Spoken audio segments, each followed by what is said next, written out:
وَجَاءُوا أَبَاهُمْ عِشَاءً يَبْكُونَ، آ گئے اپنے ابا کے سامنے رات کو روتے ہوئے. رات کو اس لیے کہ اندھیرا ہو، پتہ نہیں چلے گا. اندھیرے میں کوئی روتے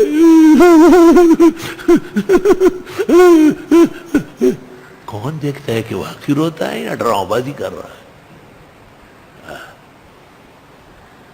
یہاں یہ 3 آدمی ہیں جن کے رونے کا اعتبار نہیں. ایک رافضی، ان کا فن ہے رونا.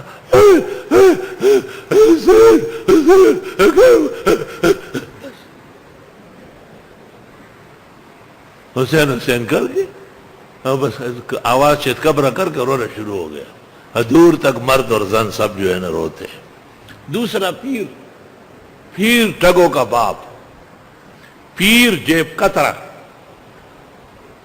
وہ بھی مریدین کو دیکھیں بزرگوں کی میں تو آرام سے رہو.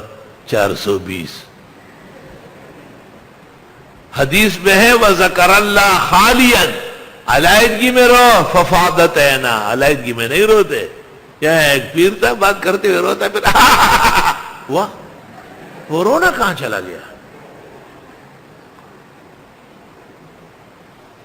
ہمارے استاد مولانا عبداللہ کاکا خیل نے ایک دن واقعہ سنایا کہ یہ عورتیں جب کسی جگہ میت ہوئی ہے وہاں جاتی ہے نا قریب ہو کے تو رونا شروع کر دیتی تاکہ لوگ کہے کہ واقعی بہت غمزدہ ہے. تو کہا اچانک ہمارے گھر میں عورتیں آئی اور رونا شروع کیا. ہم نے کہا وہ یہ نہیں ہے، وہ والا مکان ہے. عجیبہ پخاندان شو ڈالا ہوا چالتا عورت سے دی بیا ٹریننگ شروع ٹرپ بازی بیا شروع.